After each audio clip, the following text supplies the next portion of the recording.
ជំរាបសួរបងប្អូនប្រជាជនកម្ពុជាយើងទាំងអស់ជាពិសេសបងប្អូនប្រជាកសិករយើងបាទអញ្ចឹងថ្ងៃនេះខ្ញុំមានវត្តមានមកដល់ទីតាំងចំការដូងក្រអូបបាទជាថ្មីបាទក្នុងគោលបំណង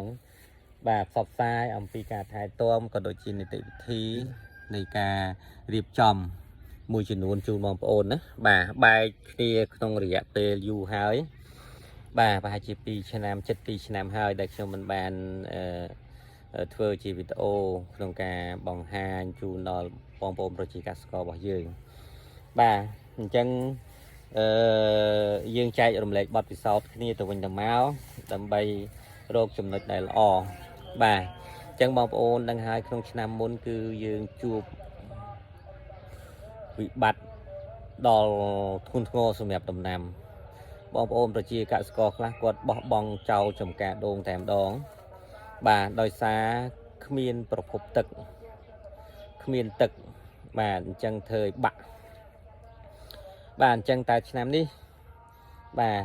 យើងមិនទាន់ជួបដូចឆ្នាំមុនទេបាទប៉ុន្តែទោះបីជាជួបក៏យើងត្រូវរៀបចំការពារនិងការថែទាំនៅដំណាំដូងនេះដោយខ្លួនឯងផងដែរបាទអញ្ចឹងការរៀបចំនេះបាទគឺជាពិសេសគឺយើងដឹងអំពី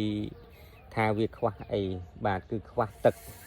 អញ្ចឹងក្នុងប្រាំងមុននេះគឺខ្ញុំពិបាកខាងខ្ញុំនេះលំបាកមែនតើដោយសារអត់មានប្រភពទឹកបាទស្ទើរតែបោះបង់ដូងនេះចោលទៅហើយបាទហ្នឹងហើយអញ្ចឹងអ្វីដែលខ្ញុំត្រៀមនៅក្នុងពេលនេះគឺយើងបុកអណ្ដូងបាទបុកអណ្ដូងបន្ថែមតែម្ដងដើម្បីកុំឲ្យខ្វះទឹកអញ្ចឹងណាបងប្អូនបាទក៏ដូចគ្នាផងដែរណាបាទអញ្ចឹងបងប្អូនដឹងហើយគឺដំណាំកាលណាអត់មានទឹកវាអាចងាប់ហើយបាទវាអាចងាប់ហើយវាអត់មានអីរស់ទេហើយក៏វាអត់មានអីល្អដែរបាទអញ្ចឹងក្នុងប្រាំងមុននេះគឺខូចច្រើនដើមដែរបងប្អូនណាចូលច្រើនដើមដែរខាងនោះមួយបាទនេះមួយ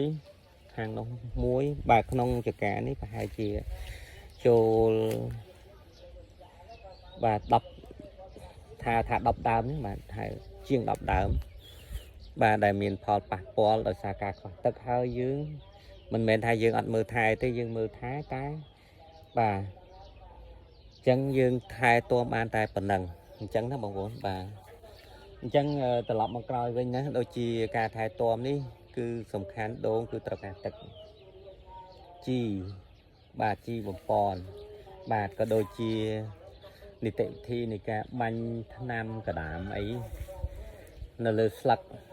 បាទអញ្ចឹងបងប្អូនឃើញហើយដឹងហើយតាក់ទងនឹងថ្នាំសម្រាប់សត្វល្អិតអីបាទអញ្ចឹងយើងបាញ់នៅពេលណាបាទហ្នឹងហើយអញ្ចឹងយើងត្រូវសិក្សាបន្ថែមយើងត្រូវស្រាវជ្រាវបន្ថែមដូចគ្នាបាទអញ្ចឹងបច្ចុប្បន្នភាពនេះគឺដូងយើងឡើងកន្លះម៉ែត្រ1ម៉ែត្រខ្លះ1ម៉ែត្រជាងហើយអញ្ចឹងយើងការរៀបចំនេះក៏យើងរៀបចំបែបថ្មីបន្ថែមបងប្អូនឃើញថង់សសហ្នឹងនៅតាមគល់ដូងនេះគឺជាប្រភេទជីបាទប្រភេទជីដែលយើងទិញជាបាវមកនៅក្នុងជីកំប៉ុស្តជីអីអញ្ចឹងទៅណាយើងចោះលើក្រោមអញ្ចឹងទៅយើងដាក់ទៅតាមគល់នីមួយហើយគល់នីមួយនេះគឺយើងត្រៀមធ្វើអញ្ចឹងតែម្ដងបងប្អូនណាបាទដោយសារប្រាំងវិញយើងរៀបចំអត់ទាន់អាខ្លះក៏ងាប់ទៅបាទអញ្ចឹងយើងដាក់ជីដាក់អីនៅក្នុងតាមគល់នីមួយតែម្ដងបាទអញ្ចឹងបើសិនជាវាក្តៅខ្លាំងខ្ញុំបានត្រៀមដូងបុកបន្ថែមបាទមកទឹកដើម្បីផ្គត់ផ្គង់នឹងតម្រូវបើសិនជាប្រាំងហ្នឹងក្តៅដូចប្រាំងមុនអាហ្នឹងក៏អត់មានបញ្ហាដែរបាទដោយសារយើងស្ដាយផលដំណាំបងប្អូនឃើញហ្នឹងបាទឃើញហើយគ្រប់ស្នៀតណាចេញទាំងអស់ហើយដូងនេះអាចកាន់បានច្រើនបាទអញ្ចឹងខ្ញុំមានប៉ុណ្ណេះសម្រាប់បងប្អូនណា bà nôngឆ្នាំនេះគឺសំខាន់បំផុតបើសិនបើអត់មានទឹកទេបងប្អូនត្រូវបុកដងបន្ថែមណាបាទជីងដងបុកដងបន្ថែមបាទដើម្បីស្រោចស្រពទៅលើដំណាំទាំងអស់នេះបាទអញ្ចឹងខ្ញុំមានប៉ុណ្ណេះហើយក៏អរគុណសម្រាប់បងប្អូនបាទជួបគ្នាពេលក្រោយអរគុណ